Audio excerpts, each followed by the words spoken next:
അമ്മയെ വെട്ടിപ്പരിക്കേൽപ്പിച്ച മകൻ അറസ്റ്റിൽ. തേവലക്കര പടിഞ്ഞാറ്റേക്കര വലിയത്ത് വീട്ടിൽ മനുമോനാണ് അറസ്റ്റിലായത്.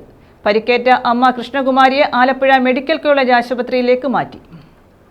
തേവലക്കര പടിഞ്ഞാറ്റേക്കര വലിയത്ത് വീട്ടിൽ 53 വയസ്സുള്ള കൃഷ്ണകുമാരിക്കാണ് വെട്ടേറ്റത്.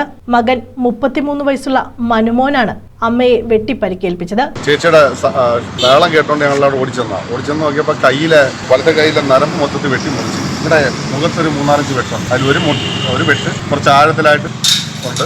ബാക്കി കയ്യിലെ വെയിൻ കട്ടായി പോകും. അന്നേരം തന്നെ ബഹളം ഉണ്ടാക്കിയിട്ടുണ്ട്. ഞങ്ങൾ ക്ലബിന്റെ വാർഷികം നടന്നുകൊണ്ടിരുന്നത്. അതുമായിട്ട് ബന്ധപ്പെട്ട് നിന്നായിരുന്നു പിള്ളേർ. അടുത്തൊരു ബുള്ളറ്റ് വർക്ക്ഷോപ്പ് ഉണ്ടായിരുന്നു. അവിടുത്തെ അണ്ണൻ വന്ന് വിളിക്കുക. ഞങ്ങളവിടെ ഓടിച്ചെന്നു കയ്യിൽ തുണി വെച്ച് കെട്ടി പെട്ടെന്ന് തന്നെ കരുനാഗപ്പള്ളി ഗവൺമെന്റ് ഹോസ്പിറ്റലിൽ. തെക്കുംഭാഗം പോലീസ് ഇൻസ്പെക്ടർ എസ് ശ്രീകുമാറിന്റെ നേതൃത്വത്തിലുള്ള സംഘം മനുമോനെ അറസ്റ്റ് ചെയ്തു. ഞായറാഴ്ച രാവിലെ 10 മണിക്കാണ് സംഭവം.